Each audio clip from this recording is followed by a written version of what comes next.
Welcome to Chatter. I'm David Priess, publisher of Lawfare. This week, Representative Abigail Spanberger on CIA, Congress, and the art of listening. The first step in running for office as a former intelligence officer is kind of telling people, okay, well, just so you know, I'm going to be running for Congress. And you should also know that I actually was a former CIA officer, and all the things I told you about my employment were indeed not true. And so I come from a kind of a professional background at CIA where people are supposed to question you, shoot holes in your argument, play devil's advocate, whatever you want to call it. I think there's tremendous value in that. I actually think that being able to say, I know nothing about your experience and the running of your business. Tell me, what do I need to know? That is something that has driven my legislative portfolio on the ag base.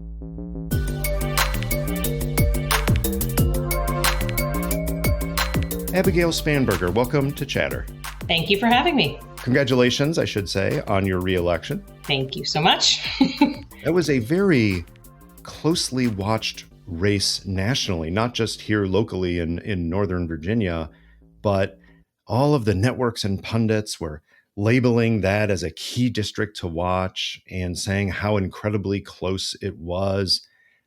Turns out it wasn't that close. I mean, you won by a higher margin, almost 5%, won by a higher margin than your previous two elections. So what do you make of that?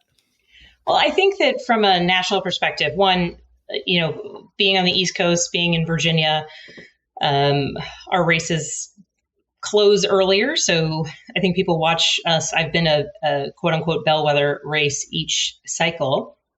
And what I make of the fact that the predictions were really off is that people weren't really paying attention to what was happening on the ground. I was not surprised by our win. I was not surprised by the margin. I knew we were going to win, and I knew we were going to win relatively kind of solidly because of what I was hearing on the ground, because of people's reactions to the campaign. And I think that for everyone who was kind of looking through this nationalized political lens as though everything is binary, people are unhappy, therefore. Well, people can be, voters can be unhappy, constituents can feel, ill at ease. And that doesn't mean that they aren't in a position to say, it's complicated. The economy is complicated. Inflation's complicated. Yeah. The hardship over the past 3 years, it's complicated. And I think that what we were hearing on the ground, what I was hearing on the ground is people wanted the acknowledgement that life is hard, things have been challenging. And they don't want people to just sort of falsely say it's that guy's fault, therefore come over to my side. They want people who are acknowledging the hardship and recognizing that some of these problems that didn't start in a day can't be solved in a day. Mm-hmm. And so, it was interesting to watch even election night. And I won't name names, but I think they know who they are. Election night, one of the kind of prominent reporters was saying, it's not looking good for Spanberger. And it was literally at a point in time when I already knew I had won because we knew we were outpacing, frankly, our goals in my rural and smaller communities that report very quickly. Right. And knowing how much we had outpaced kind of the markers we needed to hit, we knew we were going to win, but you can't really reliably declare victory when there's only 15,000 votes reporting and it appears that you're getting crushed, but right. But we knew we were going to win ultimately. Yeah, the analogy that's often used is, well, you can't call the final result of the game when you're still in the first quarter, but even that is flawed because you still score points as the game goes on, whereas in an election, all of the votes are cast, and it's just a matter of which precincts, which ballot boxes, the pace of counting. But it's not that somebody is ahead or behind, and therefore they're catching up and they're putting in more effort. We have the wrong mental framework for it, and it leads to this ridiculous issue each election night, and in a couple of cases for days or weeks afterwards, where it seems like it's some kind of ongoing competition when it's about professionals doing their job counting ballots. That's exactly right. And, I can speak for Virginia. There's slight variations on how things go. But, at the point in time when the polls closed at 7 p.m. on election day. Virginia has 45 days of early voting. So we had 45 days of early voting plus election day. We knew down to the exact number how many ballots had been cast. Mm-hmm. And so, be it in the early votes, the mail-in votes, or certainly a day of election, we know how many votes have been cast. And you essentially know how many more votes you need to wait for. And so, I think to the topic you're bringing up in terms of the concern and the way that it's even reported election results, and as though it's an ongoing thing, it's just a waiting game. If you know that X number of votes have been cast, there's certain points where you've kind of crossed a threshold that your opponent can't overtake you even with the votes that are left. But you always know how many more there are to count or to tally. Right. You are in a district that is different, however, in some ways than most House districts, with 435 districts out there. I'm old enough that when I grew up, I thought it was just the naive belief that I had, but it turns out political scientists back this up, that there were more what were called competitive districts, more swing districts, where you could have two candidates and they actually went out into the battleground of ideas, put before the voters their background, their experience, and most importantly, their ideas for leading. And then the voters made their choice based on that. Whereas now, and the data backs this up as much as I don't want to believe it, that there are a lot of districts that are determined by whether you have an R or a D after your name. And it really doesn't matter because they're plus 50, plus 60 districts. You are in a district that is highly competitive. And I'm wondering how that connects. I mean, is it more your personality that led you to work so much with the Problem Solvers Caucus? Or do you think for your district, it's essential that whoever is in your district is looking for bipartisan solutions? Well, I think it becomes a question of which comes first, the chicken or the egg, because I and you can feel free to remind me that I said this in the height of next re-election season, but I really like competitive seats. I like the fact that on any given day, I can walk into a room and about 50% of the people might be predispositioned to agree with me just because I'm a Democrat. 50% of the room might be predispositioned. And this, of course, changes county to county. I can easily be in a 70-30 room, not in my favor. But I like the experience of listening to people. I like the experience, frankly, of walking into a room, and it's not automatic that people are going to agree with me, that I have to do the work of kind of explaining and explaining my policies, not changing what I support or what I think is valuable, but really using language that resonates with people or connecting with people, or alternatively taking up issues that with my national security background and, with my experience at, I do a lot of work related to conservation and forestry and related to meat packing and processing and cattle farming related policies. That has nothing to do with anything that I have ever done professionally or personally, but these are issues that my constituents have brought to me. And, I think what the biggest difference is that in a toss-up district, in a swing district, I think people feel like they have potentially equal footing at the table, whether it's a kind of charmingly adversarial, like, don't think you're safe in this district, like you have to hear from me, or just people recognizing that every single vote, every single voter, every single constituent, that as they perceive it, really does matter because the district could go either way. And I think that even with kind of the most focused representative, if you are a Democrat or living in a 70-30 Republican Democratic district, even if you have a great representative who would want to hear from you and want to explain themselves to you, after a while, you recognize that you're kind of outnumbered. And the same is true in that 70-30 Democrat-Republican district. And so I think that that there can be times where even just on the ground, the conversations are different because people don't see it as a fait accompli, and they, I think, feel more forward with bringing opinions. And certainly it's incumbent upon the candidate or the representative to say, I want to hear from you, and to accept invitations to places where they're not going to agree with you, as I have done. But I I think that Congress would be different if more people represented districts like I represent. And certainly I think that even the historical data, because I have read through it, if there's 100 plus swing districts in Congress, it would be an entirely different place to what we are now, with, about 40 or so. It certainly would be more like the way that we learned it in school, right? Yeah. If you had people going out there and talking to a diverse set of people, and the voters selecting, and everyone going to Congress who has that spirit of not necessarily compromise on everything, but listening to every point of view. At least that's the way I learned it. Schoolhouse Rock kind of taught me that that's the way that this is supposed to work. But I guess it's the system we have, not necessarily the system we want.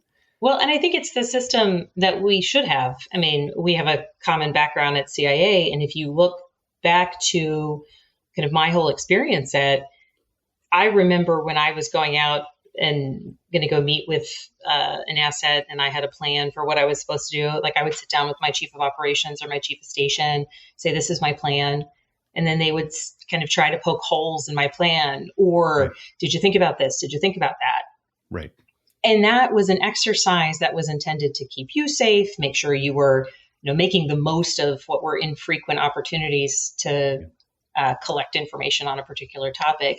And importantly, keep the person you're meeting with very, very safe. Mm-hmm. And so I come from a kind of a professional background where people are supposed to, every single day question you, shoot holes in your argument, play devil's advocate, whatever you want to call it. And so I think there's tremendous value in that. And within the political frame, in a two-party system, that's the devil's advocate is between the two parties. And I've had the experience multiple times of going to some of my Republican counterparts, and sometimes quite seriously, sometimes with a little tongue in cheek, saying, okay, this is my fabulous idea for a piece of legislation from your conservative or your Republican or, your frame representing your state very different from mine. What do you like about, what do you dislike about it? Mm-hmm. And there's been plenty of times where the feedback that I've gotten has been very valuable and not necessarily kind of monumentally changing what it is that I'm pursuing, but adjustments enough, either clarifying of language or certain parameters, that's enough to garner that person's support and mm-hmm. by extension, other Republican support. But also, ultimately there was potentially a weakness or a lack of, clear language or something that, given my frame of reference, I didn't perceive that this person, I think, ultimately made the legislation stronger. And if the legislation has a better chance of moving in the Senate and getting to the president's desk, like, that should be the whole ultimate goal. That is an interesting perspective, because I think the reality of so much legislation now is so different, that it's about, do you have the votes or not? And there isn't the compromise, right? There isn't the idea. How do you get the votes? What do we need to do to get the votes? It's This is what we're going in. There is no backup plan, right? With an operation that you worked on at CIA, every meeting you had with an asset, everything had a backup, and then a backup to the backup. And what do we do if this doesn't work? And what do we do if this doesn't work? Whereas it seems so often now it's, here is our position, damn it. And we don't have a backup, whether mm-hmm. it's because we have a 80-20 district back home and they're not going to accept us if we compromise, or whether it is some kind of ideological ossification. But the idea of, giving something to get the bulk of the legislation through, I don't want to say it's a lost art because you've done it, but it seems to be like it's certainly less highly pursued than it used to be. Well, there's a level of, and I would call it a kind of an unfortunate perception that, if I think ABCD is the absolute best thing, mm-hmm. and someone says, I can agree with you on A, B, and C, on D, there's you're giving in, you're selling short, you're, mm-hmm. Giving up, you're not, insert sort of the ideologically sort of pure mentality. But the bottom line is, if ABCD makes people's lives better, helps people, helps our country, keeps our country safe, strengthens the economy, creates opportunity for people, keeps kids fed, whatever does right by people and for the country, then why wouldn't I do A, B, and C and then say, look how great that was. Now, do y'all want to try D now? Right. And I have been struck at times because, to the CIA point, when we were having meetings, we have what's called the magic minute, where you begin every single meeting with an asset, where you talk about like, what happens if somebody interrupts our meeting? What's our game plan? What's our excuse for being here? What's the reason we're together? If we have to split up right now, like, when are we meeting again? And if that doesn't work, when are we meeting again? And everything that you do is sort of predicated on the fact that you might need to move to plan B or plan C. Right. And before you talk about like the meat and potatoes of anything, it's like, well, let's talk through plan B, plan C, plan D, just in case plan A, kind of falls apart from the get-go. And it can still be success if you get to plan B. I mean, that is, you still get the bulk of the work done. It reminds me of that quote attributed to Ronald Reagan, that was, the person who agrees with you 80% of the time is a friend and an ally, not 20% a traitor. To me, that speaks volumes about the fact that people of any side can compromise and still get to most of what you want by, like you said, reaching out and saying, help me think through this. Help me see what I'm blind to so that we can get to the greatest good for the greatest number here. Yeah.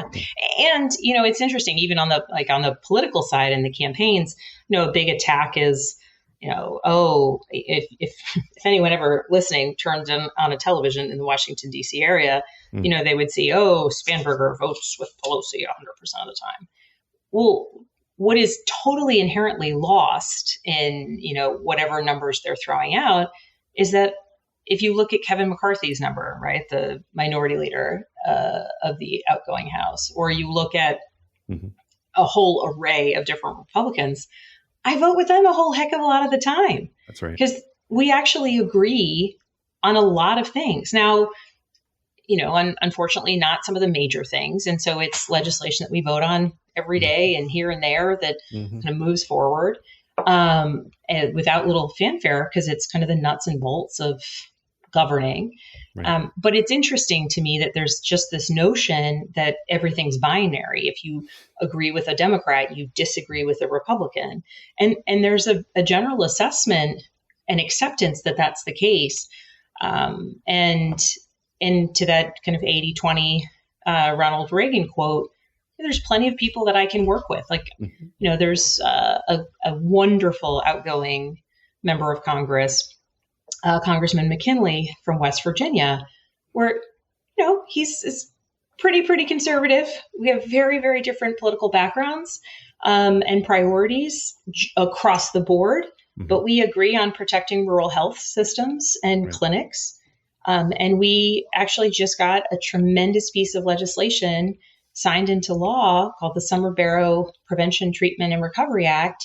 That is, I believe, an incredibly important piece of legislation to help those struggling with addiction and substance use disorder.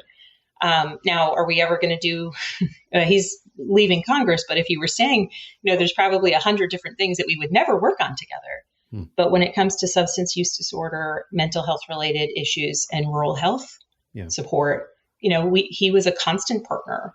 And I think that's also something that gets lost in this. I work with Chip Roy on reforms to Congress. Feel free to Google him. There is not a lot that he and I agreed with each other on. But you find the things that you can agree on, the coalitions for each bit of, it used to be you find coalitions for each bit of legislation, and you find ways to pass them, and not everybody has to vote as a block based on party. And that is how problems get solved, right? I would argue that, yes. Yeah. Well, let's go back a bit, get away from the political structure to young Abigail. I remember we spoke last year, and you told me that when you were 5 or 6 years old, you were keeping a journal or a diary, and you were writing it in code. Did I hear that right? That's right. And I would have been, that was when I was about 7 or 8. I had a diary, which I still have. It's not very complicated code, but I kept my diary. Do you need to enlist NSA to get into your own thoughts as a kid? I wish I could say yes, and I'd be very proud of my cryptological what drove capacity. You to do that? I mean, I don't remember what I was thinking at 7 or 8, but do you recall? Was it a movie you saw, some kind of Spy Kids inspiration? What made you think, I'm going to be secretive about this? Two things. One, a very nosy younger sister who was learning to read. Oh, And the best and inspiration. secondly, I had, I guess I can't necessarily think of any particular spy. I mean, I had read Nancy Drew, which, Oh, yeah. spy adjacent, I suppose. Yeah. Nancy Drew and the Hardy Boys and the sort Mhm. of figuring things out Mhm. kind of um, like books that were of interest to me. And then I found different languages. I had a neighbor, their family was originally from Ecuador, and the grandmother spoke Spanish. Oh. And I remember it was the kind of the first time that I had a friend where we would play together. We would play together. His grandmother would come out, and I couldn't figure, I didn't know what she was saying. And that was like a secret code to me. And Mhm. so I got books from the library, and I decided that I was going to learn Spanish. And I was really, I think, quite aggravating as a child because I would, look at my mother in the kitchen and just say, agua, because all of a sudden I spoke Spanish because I could say water and I could say food.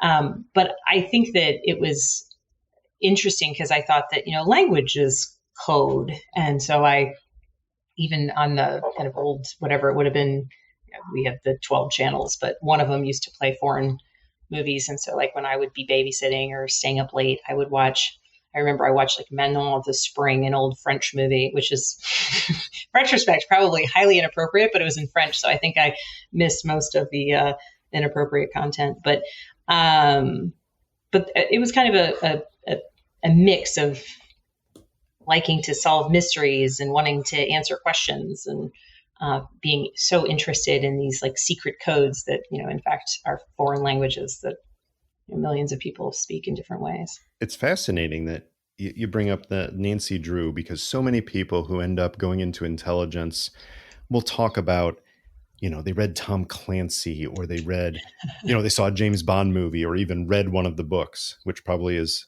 just as inappropriate for a preteen to be reading.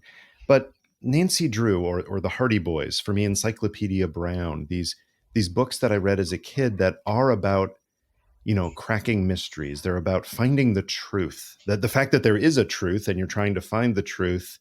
And in some cases, they're actually case officering each other in the book to try to figure out, what the truth is. It kind of makes sense that frame of mind gets someone interested in the business of intelligence, which is about exposing the truth that others don't want you to see fundamentally. Yeah. So you knew you wanted to work in intelligence at some point, maybe not when you were writing that journal to keep it away from your sister, but at some point. And you did apply for CIA, but I recall you also saying that your background investigation was Yes. a long one. How long did it take, and what did you attribute to the delay? So I was getting my master's in Germany on September 11th, and I was in a dual degree program between Purdue University and the German International School of Management and Administration. And I was on the German campus, and that dual degree program, now those two are no longer partnered. The German school is partnered, I believe, with the Dutch school. But I was in my program, and my whole idea was I'll move to Germany, I'll go to graduate school, I'll get a job in Germany, I'll perfect my German, and then I'll move home and, work at CIA. And, this is That's the a late good plan. 90s. Late 90s, everyone's saying, oh, you got to learn German. And so that was my plan. Then September 11th happened, and I had this moment of, well, if I want to 5 years from now be working at CIA, what am I waiting for? And so, but you have to be US based, or at least at the time, US based to apply online. I assume it's still the same from a CI perspective.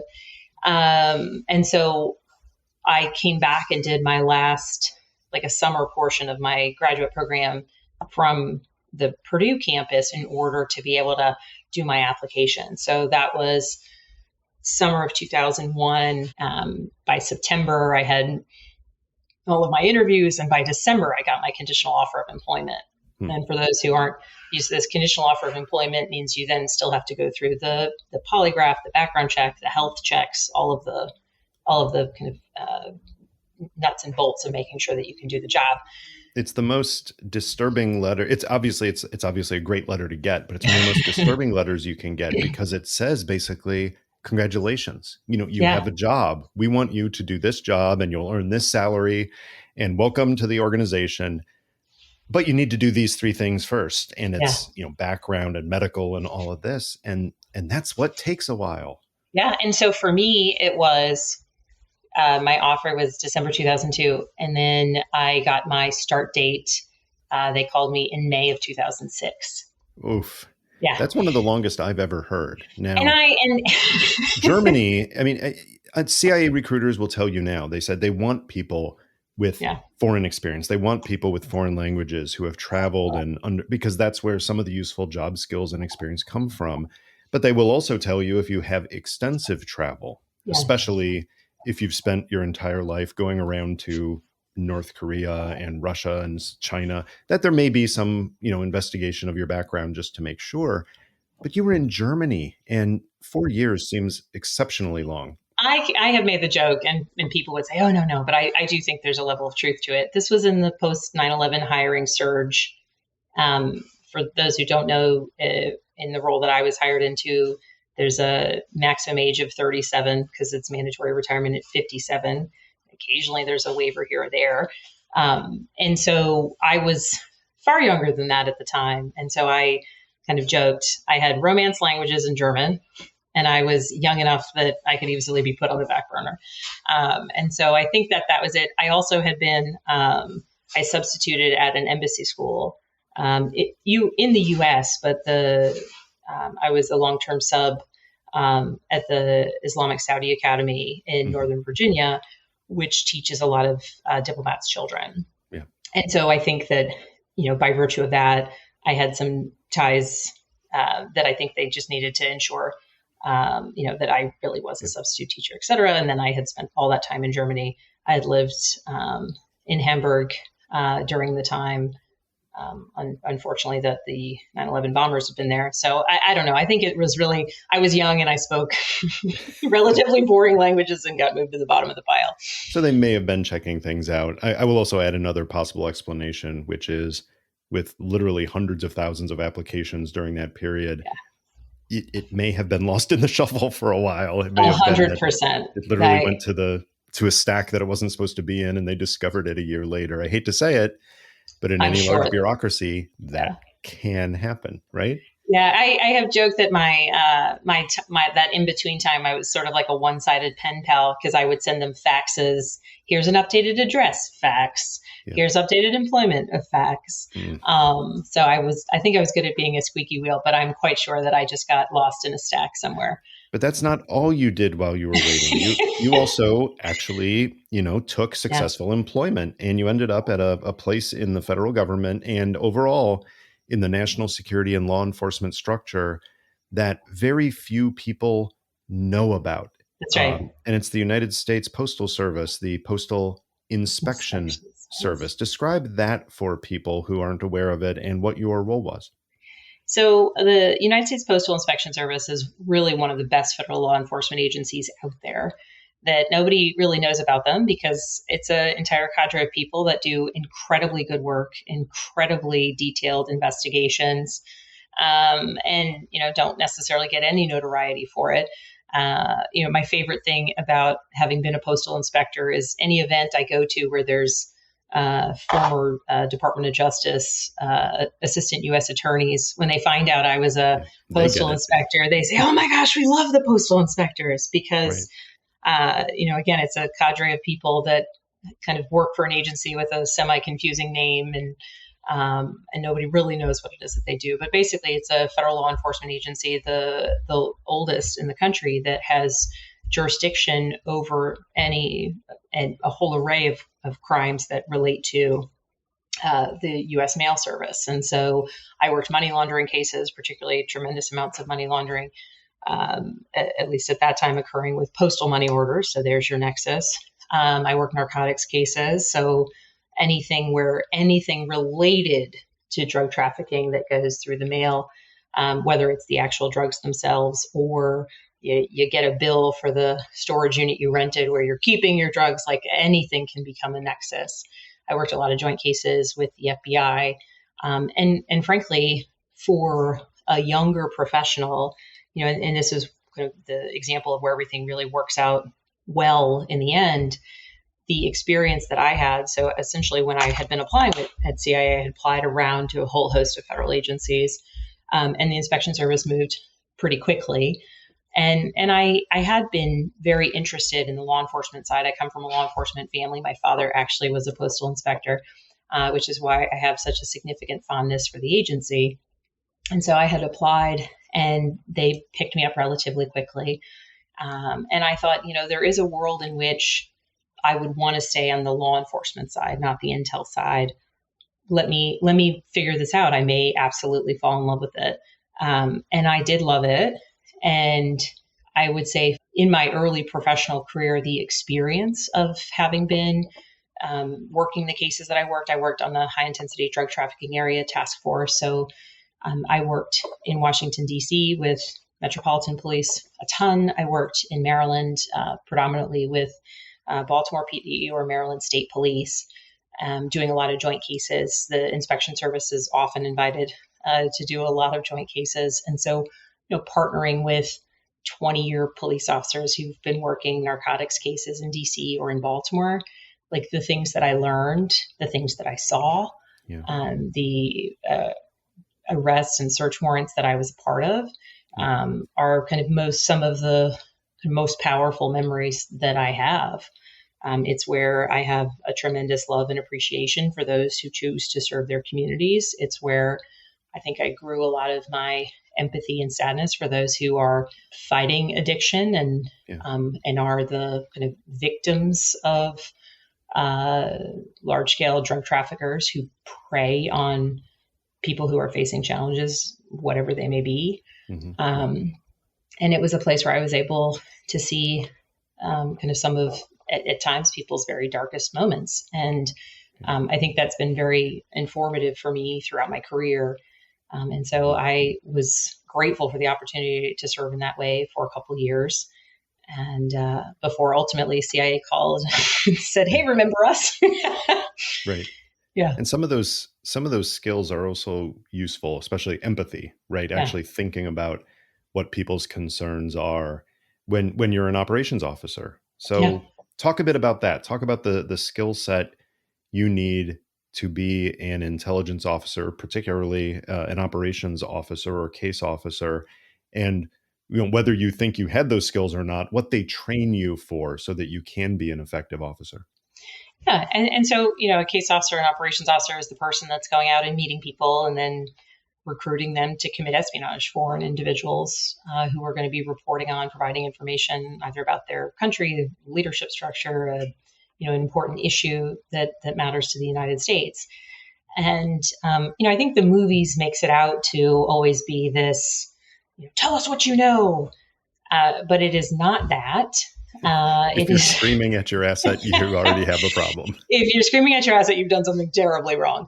But it's about developing trust and developing an authentic trust, and which can be tricky because you're not always telling them the whole truth, right? Yeah.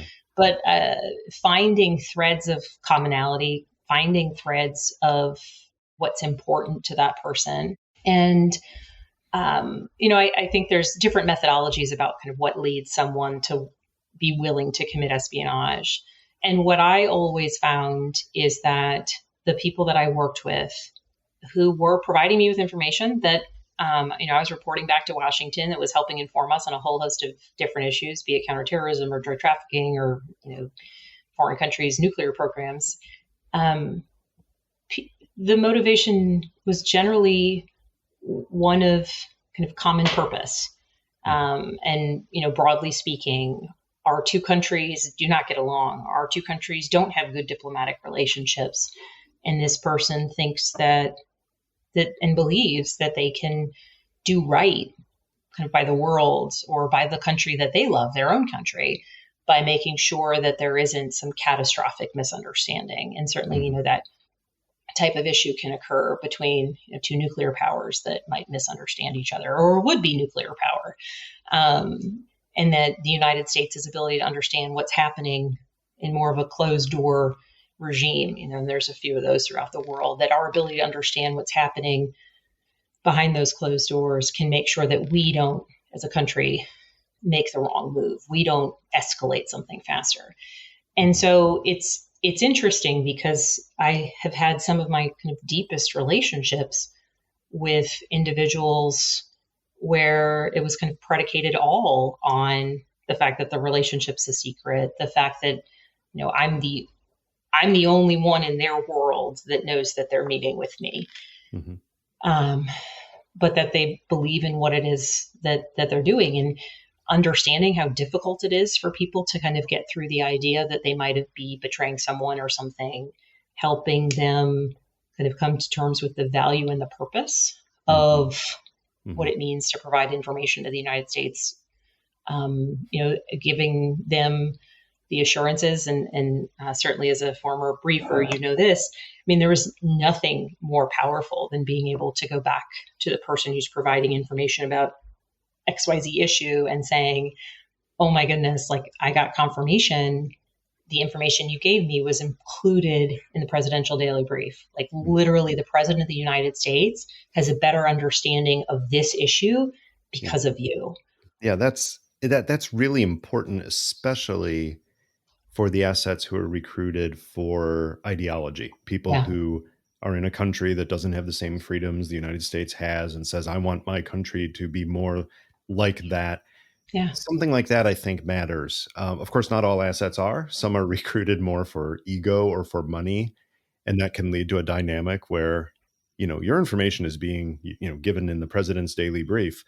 Okay, give me more money, right? It's a different relationship than when it's somebody who's doing it for the reasons you just described, which is kind of for the greater good of their family, their country, all humanity as a whole. Yeah.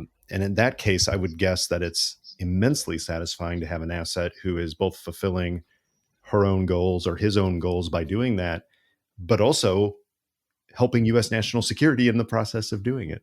That's right. And, the challenge becomes if someone's too focused on, is the U.S. paying me, or, their own sense of self, then you get into other suitability issues, which is, okay, so are they going to start talking to somebody else if somebody else is paying them? Or is their inflated sense of self, or, the way that they carry themselves in these meetings, is that going to get them in trouble, right? If they're so proud of this, are they going to, accidentally tell somebody that would, get themselves in trouble? So it's interesting because even as you're developing these important relationships, you have to constantly be on the lookout for these red flags that sometimes might make it that their information might not be as valuable as it could be, or sometimes it's just the basic worry that they could get themselves in trouble. Sure.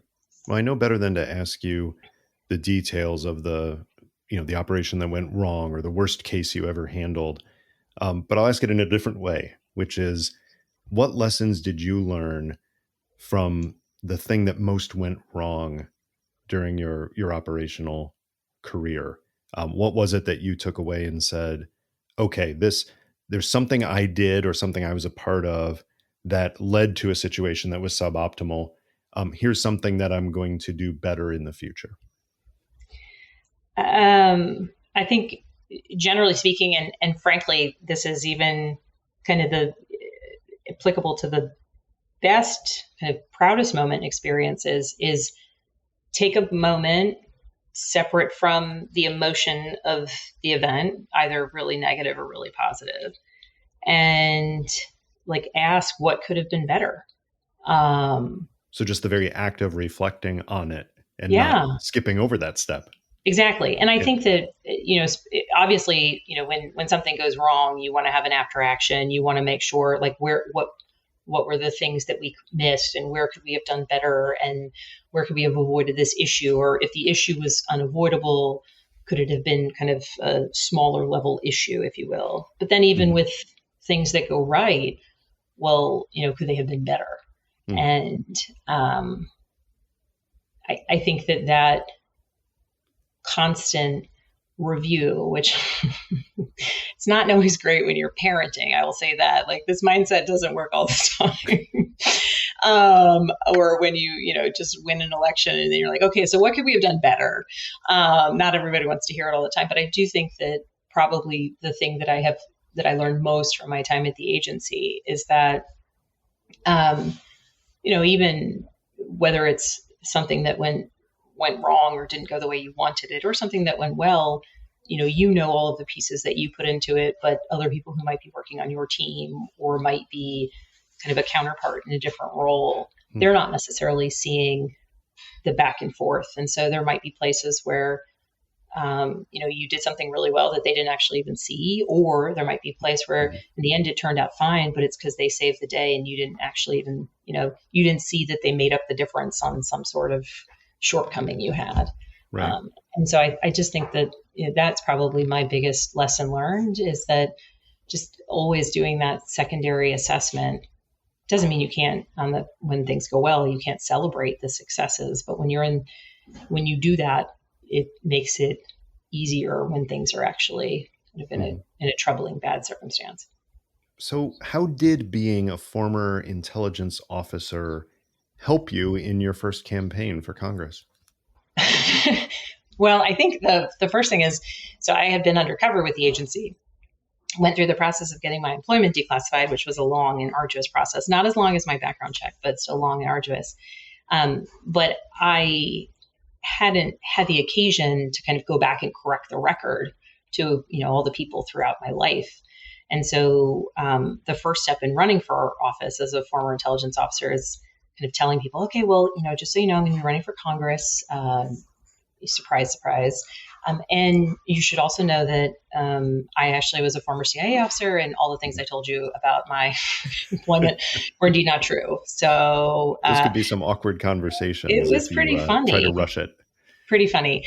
But I think that the sort of skill set or the things that I knew, one, when I ultimately got to Congress, a strong national security background has been invaluable.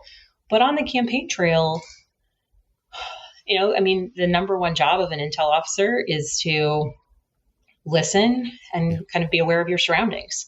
And so to go to places and to just be aware of my surroundings, what people are saying, what people are doing, that's a skill set that, I think is of a natural interest, but certainly I spent years doing that professionally. I'm glad to hear that, because we both know politicians, and I certainly won't name names, and I doubt you will. But we know politicians who are 99 or 100% about the speech, about the message, about what they are saying. And that is what's most important, as opposed to spending, I don't know, maybe 50% of the time listening instead of just transmitting. Yeah. And there's a clear difference in how those people come across. Yeah. Yeah. And I would agree. And I think that, one of the things that I'm proud of is that the legislation, the sort of brass tacks of the job that I've worked on, if you had, when I was first running for Congress, of course, the cost of healthcare, the cost of prescription drugs, there's certain things that kind of are universal concerns. And I would walk in any room, and if not given the opportunity based on a schedule to talk to people first, there are certain kind of top lines that I would always discuss because they matter to everybody. Sometimes the cost of prescription drugs might impact people in different ways, but it matters to everybody.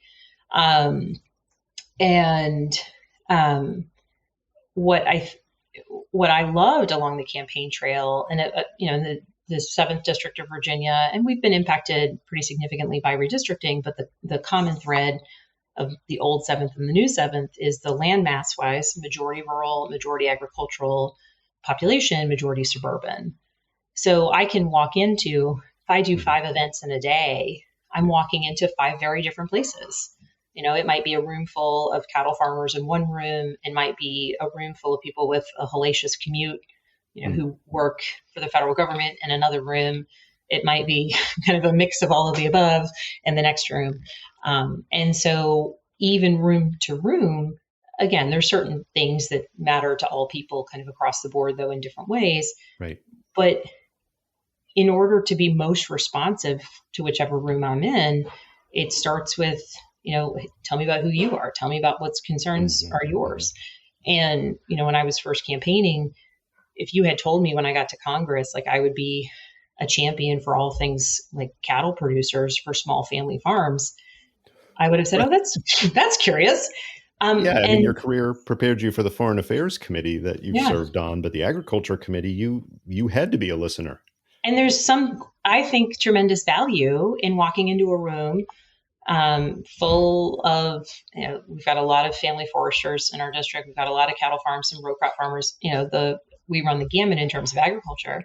But walking into the room and saying, literally, I can barely keep a basil plant alive. I have no background in agriculture. I didn't grow up on a farm. Um, Tell me what you want me to know. And certainly, I have learned a tremendous amount. I have done the kind of studying and the research. So from like a book perspective, now I can have, really substantial and important conversations. But at the end of the day, that person's experience is what drives my understanding. And I think the fact that I'm not coming to them with, oh yeah, I grew up on a farm. This was my, these were my parents' experiences. Yeah, I know all of your issues. I actually think that, being able to say like, I know nothing about your experience and the running of your business. Like, tell me, what do I need to know? And again, of course, I'm doing a tremendous amount of work and research on my own, but framing it, that is something that very generous farmers throughout our district have done with their time, and it's what's driven my legislative portfolio on the ag base. Right. I have not had the circumstance. Thankfully, my family hasn't been impacted Yeah. by substance use disorder. But I have met incredible parents who've lost children to overdose, who don't ever want to see another parent go through that hardship. I Mhm. have met people in long-term recovery or short-term recovery who have been willing to share with me their stories of what that struggle is like, how they first became addicted, how they started on their journey towards recovery, the hiccups and the rebounds that they've had along the way, and their perspectives. I can do all the research and read all the data and work on the legislation, but putting it in the frame of someone else's Yeah. experience and understanding kind of how it can happen to anyone is something that, when you're really listening to people, like, people will give you the gift of sharing their experience, and if Mhm. you're there listening, it's pretty extraordinary what what legislative efforts Mhm. that we can get moved forward.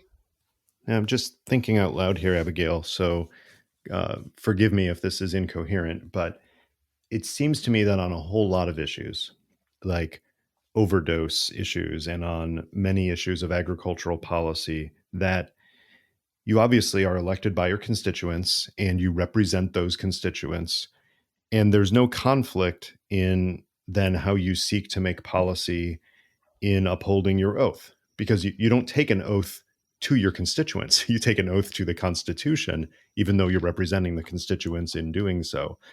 But occasionally, and you hope there aren't many of these, but occasionally there can appear to be a conflict there of what you assess is best for national policy, perhaps even up to and including defending the Constitution, might not be what the majority of your constituents think.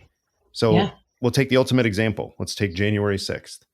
Um, you weren't in this situation, but if you were in the situation where 80% of your constituents said, we support the storming of the Capitol and we support, disrupting the constitutional process of the United States, but you said, no, I swore an oath to defend the Constitution. There's a potential conflict there, even if you didn't face one for your district in particular.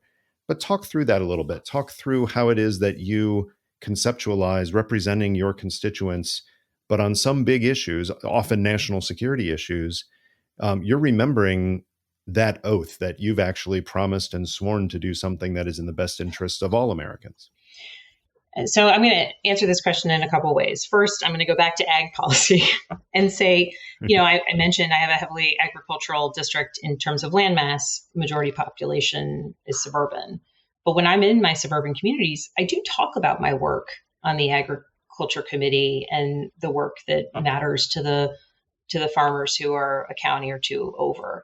Because I think from a perspective of like what is our great American experiment, so many of us are disconnected from the experiences of others is a problem. And I think that recognizing that there's phenomenal agricultural work being done here in Virginia that is great for the environment, that's, locally grown, insert whatever the product is. Like, I think that's something that people should know. People may not immediately care about it, might not be top of mind, bringing it to kind of a new audience.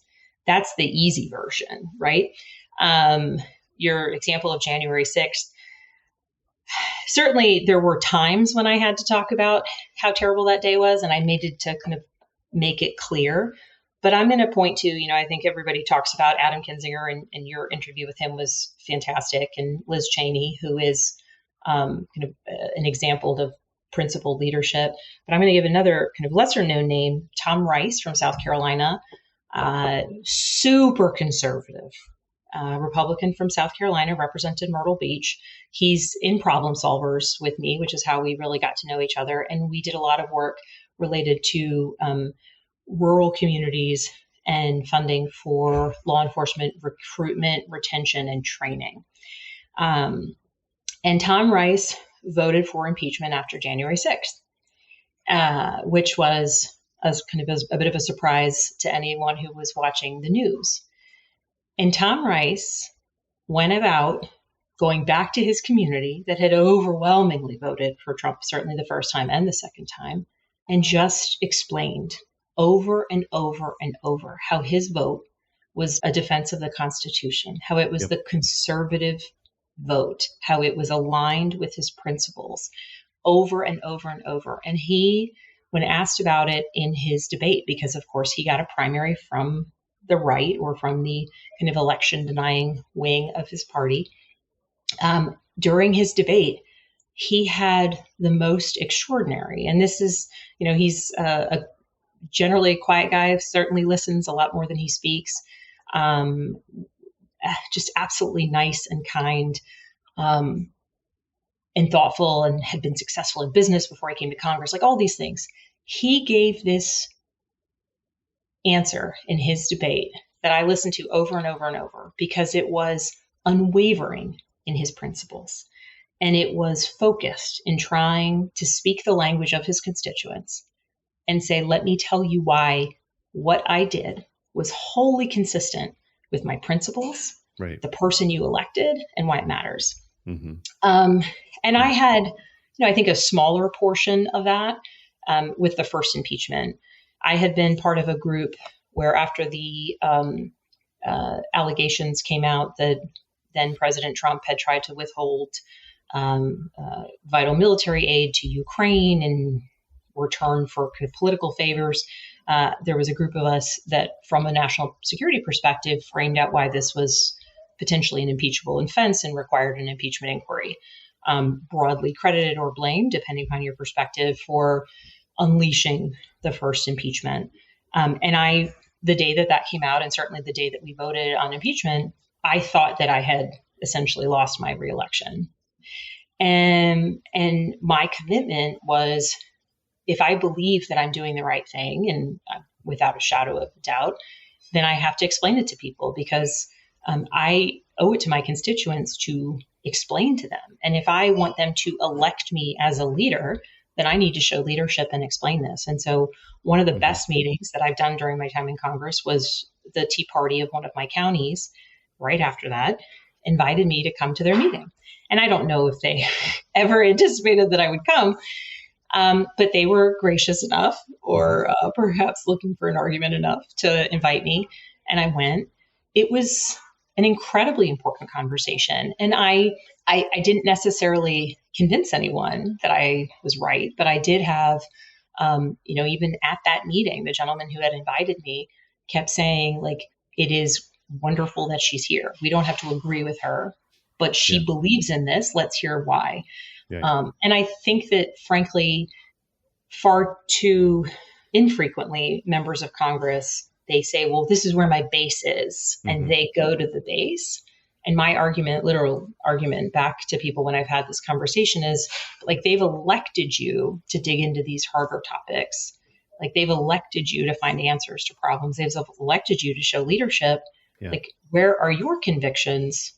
You need to explain to people why you believe something, and don't just say, well, I would believe this, but my base believes something completely different. And it becomes an issue, which is easier, I think, is ultimately.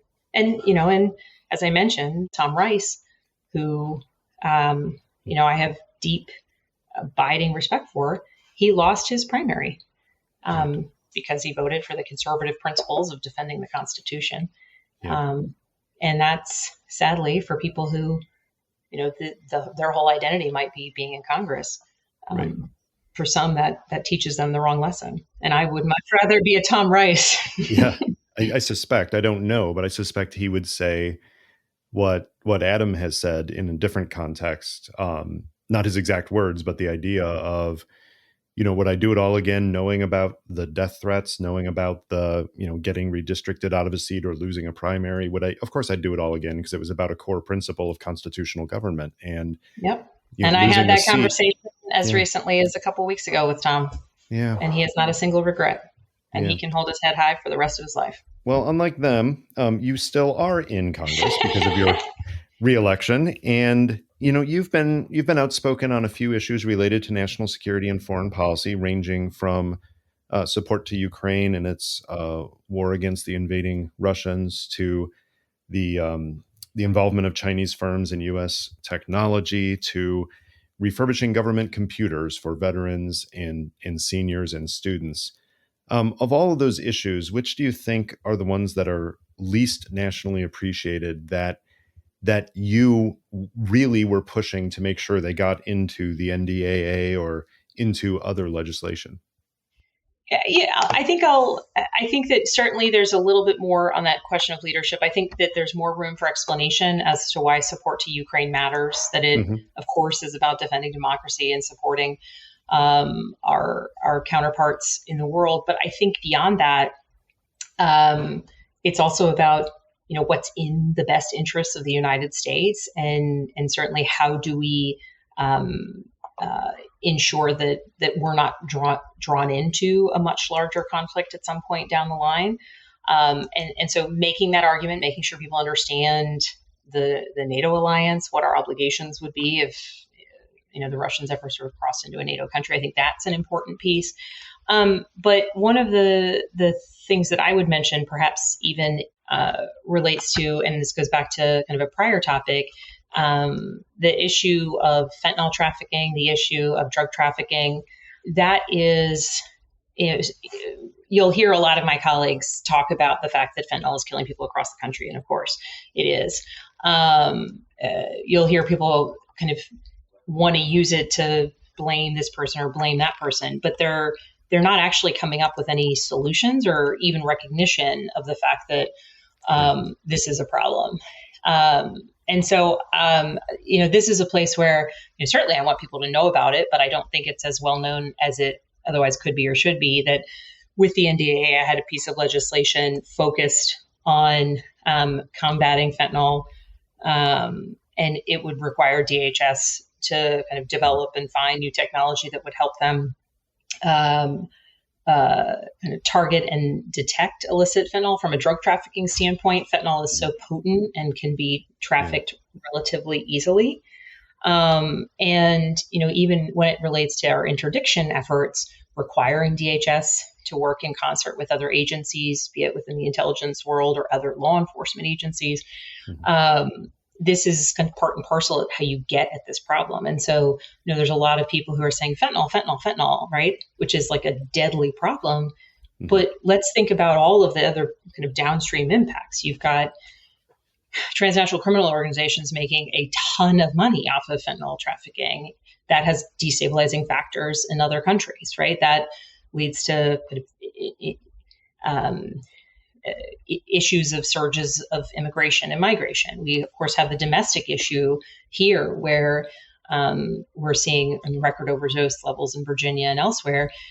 where not only are people overdosing more, but those overdoses can be so much more fatal because of the potency and the lethality of fentanyl. And so kind of, this is an example, I think, where my national security framework, like I view this issue as one that impacts us domestically for obvious reasons, but also has major national security implications, even in terms of regional stability. And rather than kind of pointing fingers and just talking, border security in a really reductive conversation, like, well, how are we actually going to get at this relatively unique threat among all the different types of potential drugs being trafficked or attempting to be trafficked into the country? That's one of the tough ones where people seem to be so dug in on their positions. Either, well, it's entirely a border control issue, or it's entirely a domestic issue, that getting people to understand, no, it can be both, right? Yeah. That it doesn't, and not every issue has to be an either or issue. Maybe there are multiple solutions and we can reinforce the overall effort by hitting those separate solutions. Yeah. I wonder how much of this goes to, I don't want to blame Hollywood for things. That's too dramatic, but we've talked before with many of our guests about how on intelligence and national security issues that fiction does not do a good job of helping the American people understand the issues out there. Whether it's what an actual operations officer does, my guess is you did not spend most of your time running around in tight dresses and high heels, shooting people, having car chases, and throwing bombs. Typically not, no. Not most days, at least. But even on the bigger issues of how national security policy is made or how Congress functions, there's not a lot of good fiction out there that actually gives people drama and characters, but helps explain this big system that we have in the country to try to find problems towards societal issues. Yeah. I'm wondering if you've seen anything good. I mean, people used to point to The West Wing, at least, as being entertainment and still getting to some of the substantive issues. But is there any fiction, whether it's book, TV, movies, anything that you've seen that you think actually offers some useful insight for people on any aspect of U.S. government? My gut reaction to that is no. I can't think of anything. I certainly like watching some of it, but I can't say that I feel like I understand policymaking or oversight or legislation better as a result of anything I've seen recently. Well, and I think, because part of it is if you've got to get something wrapped up by the end of the hour or the half hour or the 2-hour movie, then it puts you in a different position. I will say there's an old show, Covert Affairs. Did you ever watch it? Oh, yeah. Mm-hmm. Okay. So not realistic at all. No. At all. But I used to have an asset. So someone who was providing valuable information to the United States about his home country who loved that show. Oh. And so I didn't necessarily make time to watch Covert Affairs. But whenever I was going to go out on a meeting with him, I would go to whatever the summary of shows, I don't know if it's Wikipedia or wherever you find those things, and read the summary of each individual episode so that when I would go meet him, we could sit down and he would, chit chat about, oh, did you see this one? And so I had like a major working knowledge of the show that I had maybe only ever seen like one episode of. And it was so funny to me that here's a man, coming from a country where he was really risking his life by meeting with me. If he had ever been found out, he would have, been certainly put in a very notorious prison for a very long time. And that would be a best case scenario. And our discussions, yes, he would tell me about his kids, and yes, we would talk about a whole host of things. But the thing that sort of eased him into our meetings was to chit chat about this charmingly, at times very silly CIA fiction. And so I found such kind of interesting amusement in here's a man who's committing actual espionage, who enjoys a very kind of charming, and I'm sure somebody would read a whole lot into that, but that's how we would begin our meetings, is by chit-chatting about public I affairs. don't want to question your tradecraft, Abigail, but is it possible it was all a misunderstanding and he thought you were Piper Perabo, the actress? It's possible. It's possible, though highly unlikely. I think he thought she was way cooler than I Oh, was, which, alas, it's fine. I can deal with that. Yeah. well, I have another question for you before we move to our chatterbox and wrap up. And that is, we've seen in recent years, you, Alyssa Slotkin are another example. We've Matt Castelli ran in New York. A bunch of our former colleagues have worked at the agency for a few years, not for an entire career, but just a job and an important one, and then have left and have either attained or have sought elective office.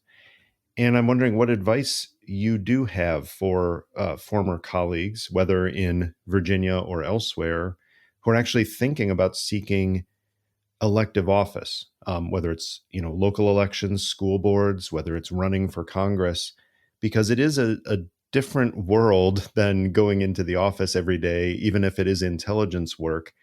And I'm wondering what you would tell somebody who came to you and said, "Look, I'm considering doing what you do. What do I need to know from my background that I really should be aware of before making that jump?"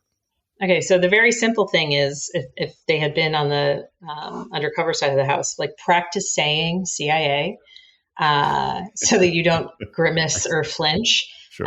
When I was first running for office, my husband kindly had a lovely conversation with me where he said, "You have to just practice saying those letters in the mirror because you kind of contort your face and it's a little creepy and You got to it get over doesn't it. make for compelling, like until you're comfortable saying those words out loud, those letters out loud."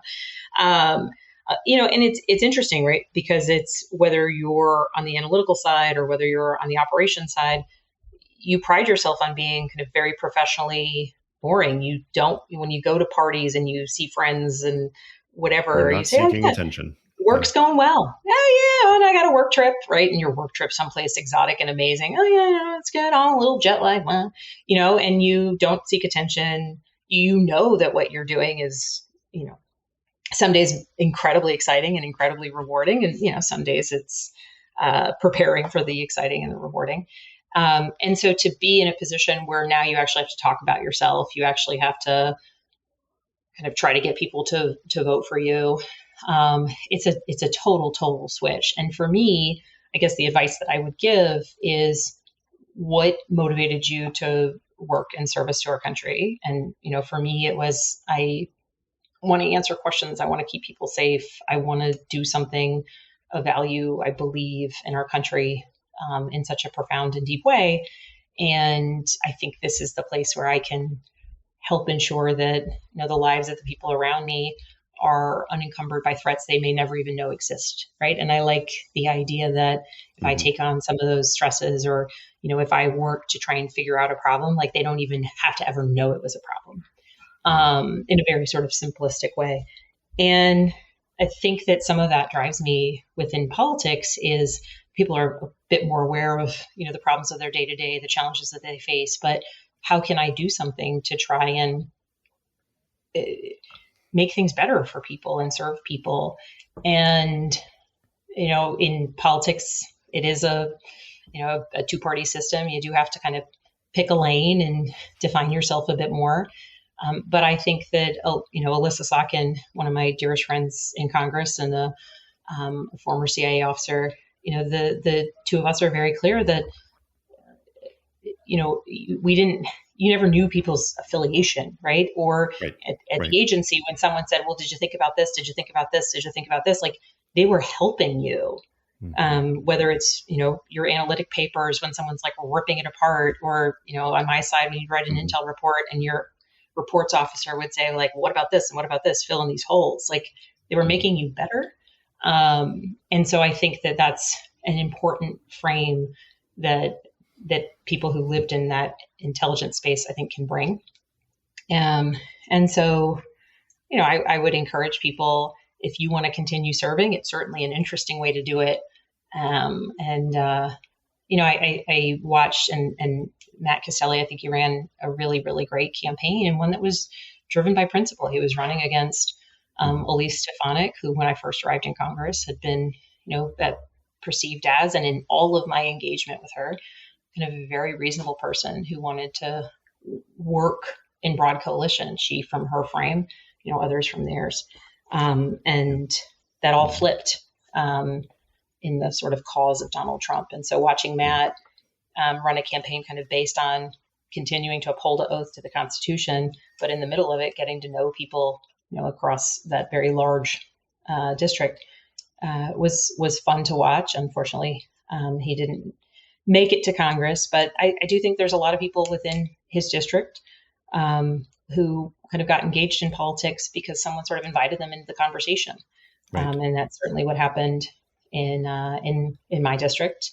And certainly I know, happened in districts across the country, particularly when people's perception is, you may not all vote for me, but I serve all of you.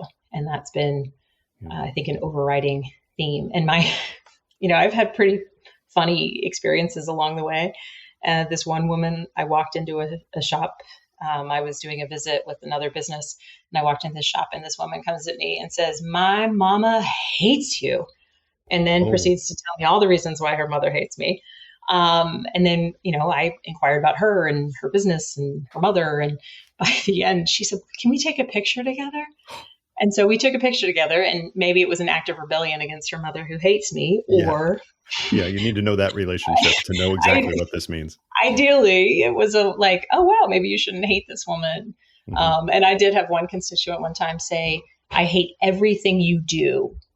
And he paused. He goes, "Well, except for that," and there had been some local press on support that I had given to one particular constituent that had gotten, for a variety of reasons, a fair amount of local press. And so, "I hate everything you do. Well, except for, what you've been doing to help, insert the person." That's something. And so you just got to laugh and say, "Well, I'm doing something right. You may not like all of it, but some of it, I'm trying." Yeah. Let me reach into our chatter box and find a question for you. Okay. All right. Name one dead political or national security related leader from any era who we could really use right now. I mean, I think, Abraham Lincoln feels like a obvious, semi-redundant choice. Well, as someone from Central Illinois, I will never begrudge anyone who picks Abraham Lincoln because he is a good choice. That's fair. All right. So Abraham Lincoln's the kind of obvious one, but I'm going to go with a slightly different one. I would also say Ronald Reagan. And as a Democrat, I would say, for the purposes of, I think, some major elements within the Republican Party are very, very far from the kind of Reagan Republican that so many people were proud to be in the 80s. And even, we talked about immigration at one point, I believe, earlier in this discussion. And, the last time comprehensive immigration reform happened was under Ronald Reagan. Millions of people got to pursue the American dream and become Americans because of him. And so I think it would be interesting if he could do a couple closed door sessions with Republicans, and then a couple closed door sessions with Democrats to just kind of remind people of where we are in this here and now. And for some people, kind of how distinct the here and now is from kind of an era that they still claim to particularly appreciate, or for some not appreciate. Yeah, I understand that. Well, Abigail, thank you for your time. Thank you for the explanations, the stories, and the insights. I appreciate you coming on Chatter. Thanks for having me. It's been a great conversation.